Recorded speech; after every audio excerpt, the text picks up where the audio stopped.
Você sabia que a data tradicional do nascimento de Jesus pode estar errada? Sim, você ouviu certo.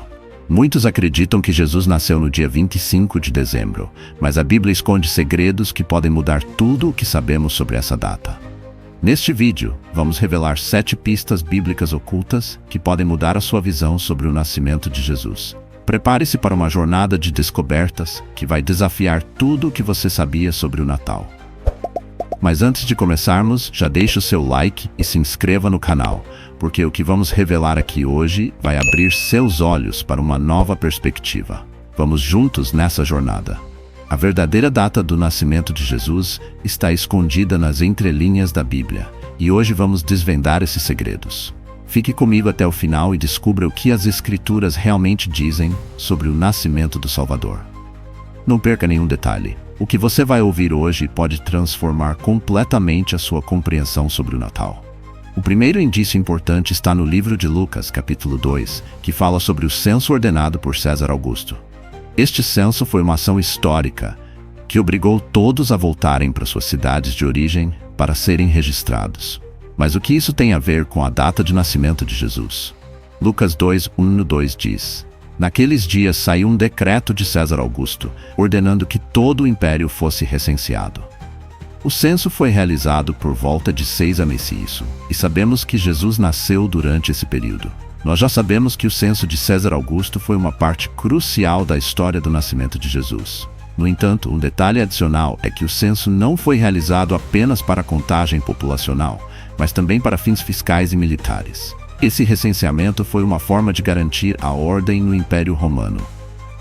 Além disso, a data de 6 a.C., que mencionamos anteriormente, não é uma suposição isolada, mas uma data corroborada por registros históricos de um historiador judeu chamado Flávio Josefo. Ele detalha a morte de Herodes e sua correspondência com o censo mencionado por Lucas. Ao considerar o censo, nos lembramos de que Jesus não veio como um rei terrível e opressor, mas em humildade, trazendo uma nova forma de governar, em total contraste com os imperadores da época. Como está escrito em João 18:36, Jesus disse: "O meu reino não é deste mundo." O censo também estava ligado à obrigatoriedade do pagamento de impostos. E durante o período de César Augusto, o Império Romano estava se expandindo e se consolidando. Historicamente, sabemos que o censo de César Augusto aconteceu em 6 Detzhora. Mas o historiador judeu Flávio Josefo também nos relata que o censo teve efeitos muito específicos nas regiões da Judéia, como o aumento da repressão romana. Isso nos dá uma pista importante. Jesus nasceu em uma época onde os judeus estavam sob forte domínio romano, e sua chegada como Messias representava não apenas uma mudança espiritual, mas também uma forma de resistência ao império. Portanto, isso nos dá uma pista crucial. Ele provavelmente nasceu logo antes dessa data. Isso significa que o tradicional 25 de dezembro pode estar longe da verdadeira data. Jesus veio justamente quando o mundo estava cheio de opressão, como está escrito em Isaías 9:6. Porque um menino nos nasceu, um filho nos foi dado, e o governo está sobre os seus ombros. O nascimento de Jesus não foi apenas um evento histórico. Foi o início de uma revolução espiritual. Já está curioso para saber mais? Então não se esqueça de se inscrever no canal agora, porque você não vai querer perder as próximas pistas. Agora, pensemos na condição dos pastores que estavam nos campos, conforme relatado em Lucas 2:8. A Bíblia nos diz: havia pastores que estavam nas campinas, mantendo vigilância sobre os seus rebanhos durante a noite.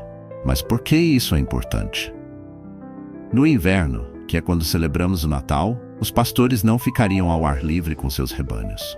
As noites eram frias demais, o que sugere que Jesus provavelmente nasceu em uma época mais amena, entre a primavera e o outono, quando seria possível estar nos campos à noite.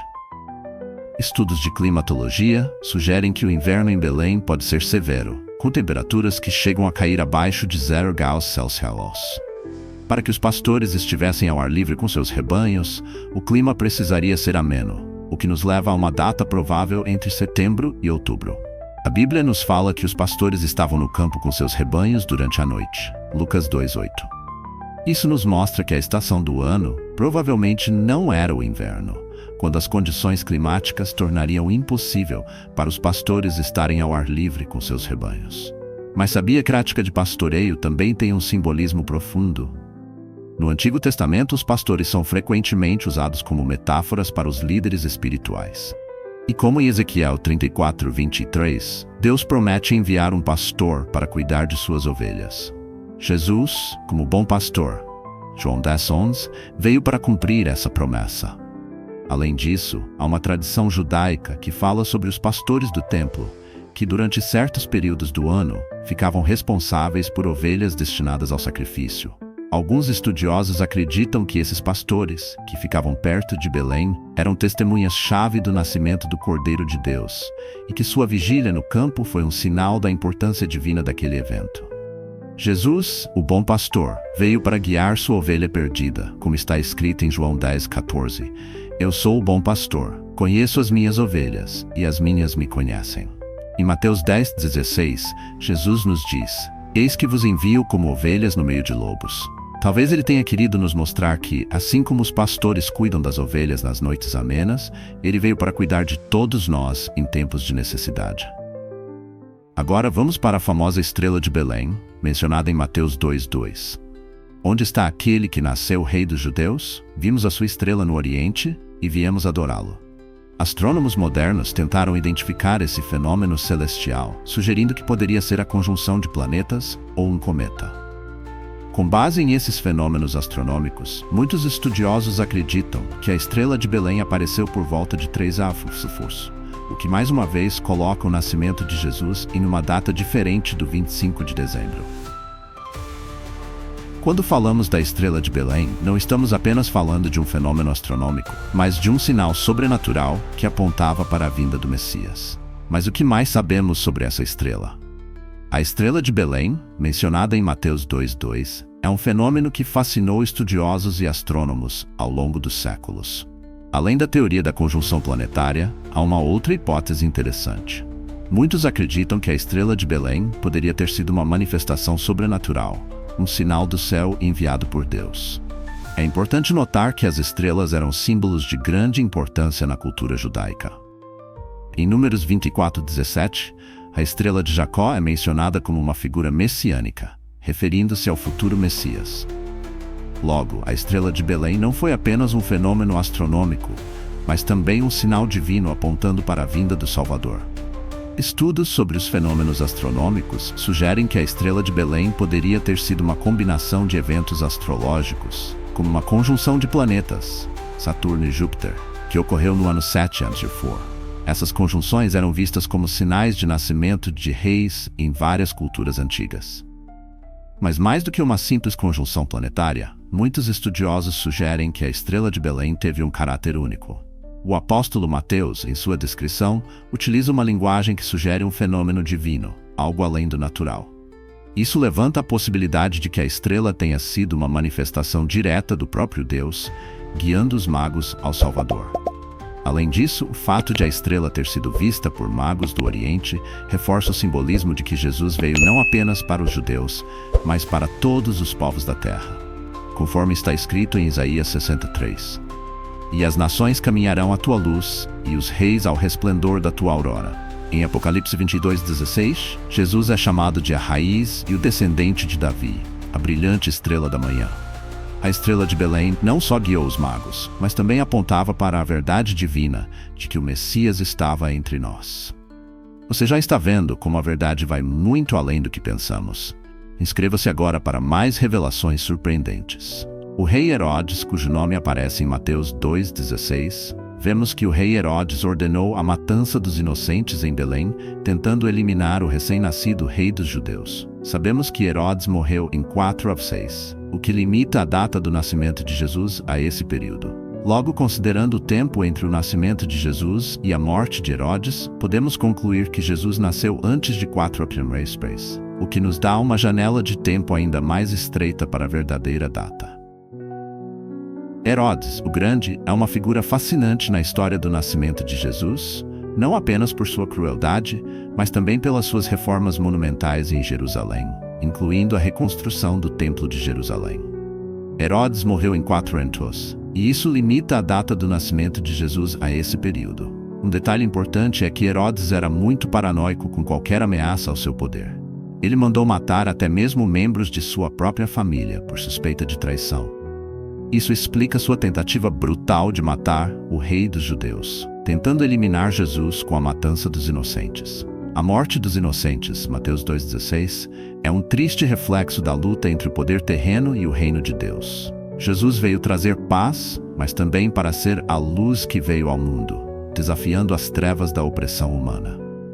Esses eventos ajudam a contextualizar a época de Jesus. Herodes temia qualquer ameaça ao seu trono, e sua tentativa de matar o recém-nascido rei dos judeus nos leva a refletir sobre a verdadeira natureza do poder de Jesus. Como está escrito em Lucas 1,52. Derrubou do trono os poderosos e exaltou os humildes. Em Jeremias 31,15, é profetizado que em Ramá se ouviu uma voz de lamento, choro e grande pranto. Raquel chorando por seus filhos e não quis ser consolada porque já não existiam. A morte dos inocentes foi um sinal da maldade humana, mas também do grande sacrifício que Jesus veio fazer. A visita dos magos também nos dá mais pistas. Mateus 2,11 fala sobre os magos encontrando Jesus em uma casa, não em um estábulo. Isso sugere que o nascimento de Jesus e a visita dos magos não ocorreram no mesmo dia, e que provavelmente os magos chegaram algum tempo depois, quando Jesus já era um bebê mais velho. A visita dos magos é um dos momentos mais emblemáticos da história do nascimento de Jesus. Mas o que muitos não sabem é que os magos, de acordo com os estudiosos, provavelmente eram astrólogos persas. Eles representavam os gentios, os não-judeus, e sua jornada até Belém simboliza a mensagem universal do Evangelho. A visita dos magos é uma das partes mais fascinantes da história do nascimento de Jesus. Eles não eram simples sábios, mas astrólogos persas que interpretavam os sinais do céu. Existem registros históricos que mostram que esses magos, conhecidos como magi, não eram apenas estudiosos, mas figuras de autoridade em suas culturas. Eles tinham um profundo conhecimento das escrituras e das profecias messiânicas que circulavam entre as nações. Um detalhe fascinante é que os presentes oferecidos pelos magos, ouro, incenso e mirra, não eram apenas presentes valiosos, mas também simbólicos. O ouro representava a realeza de Jesus, o incenso sua divindade, e a mirra, um perfume usado no embalsamamento, prenunciava sua morte sacrificial. Em Isaías 66 é profetizado: multidões de camelos te cobrirão, e os jovens de Midian e de Efá virão, trazendo ouro e incenso. A visita dos magos representa o cumprimento das promessas feitas a todos os povos. Isso indica que o nascimento de Jesus foi em uma época anterior à visita dos magos, que poderia ter acontecido meses depois do nascimento, afastando ainda mais o 25 de dezembro como data real. Em Isaías 66, as escrituras dizem: multidões de camelos te cobrirão, e os jovens de Midian e de Efá virão, trazendo ouro e incenso. Os magos, que trouxeram presentes para o Rei dos Reis, simbolizam os gentios que reconheceriam Jesus como o Salvador do mundo. A profecia de Miqueias 5,2 é clara: e tu, Belém, terra de Judá, não és de modo algum a menor entre os príncipes de Judá, porque de ti sairá o que há de ser o governante de Israel. A profecia já indicava que o Messias nasceria em Belém, e isso é confirmado em Mateus 2,6. Mas a data precisa ainda é um mistério. A profecia de Miqueias 5,2, sobre o nascimento de Jesus em Belém, é fascinante, pois Belém era uma cidade sem grande relevância política ou econômica na época. Isso nos mostra que Deus escolhe o improvável para realizar seus maiores feitos. Além da profecia de Miqueias 5,2, que indicava que o Messias nasceria em Belém, é importante notar que essa cidade era vista com desprezo pelos judeus na época. O fato de Miqueias profetizar que o Messias nasceria ali reforça o conceito de que Deus escolhe o improvável para realizar seus maiores feitos. A profecia de Miqueias aponta para a vinda de um governante que surgiria de Belém.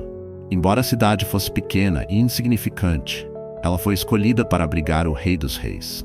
Jesus, o Messias, seria um rei que viria de um lugar humilde, contrariando as expectativas de um rei poderoso e militar. Jesus, sendo de uma cidade pequena e aparentemente insignificante, nos ensina que o reino de Deus é construído de formas inesperadas, e isso nos desafia a reavaliar nossa própria visão de grandeza e importância. Como está escrito em 1 Coríntios 1,27, mas Deus escolheu as coisas loucas do mundo para envergonhar as sábias, e Deus escolheu as coisas fracas do mundo para envergonhar as fortes. Jesus nasceu em Belém para mostrar que o reino de Deus não é do mundo, mas vem de um lugar de humildade e serviço. No entanto, a data precisa ainda é um mistério. Mas é importante notar que a profecia alinha-se com a narrativa histórica do censo e outros eventos, nos ajudando a situar o nascimento de Jesus em uma data mais próxima à primavera do que ao inverno. O calendário judaico e a festa das trombetas, ou Rosh Hashanah, celebram o novo ano judaico, marcando um momento significativo no ciclo espiritual.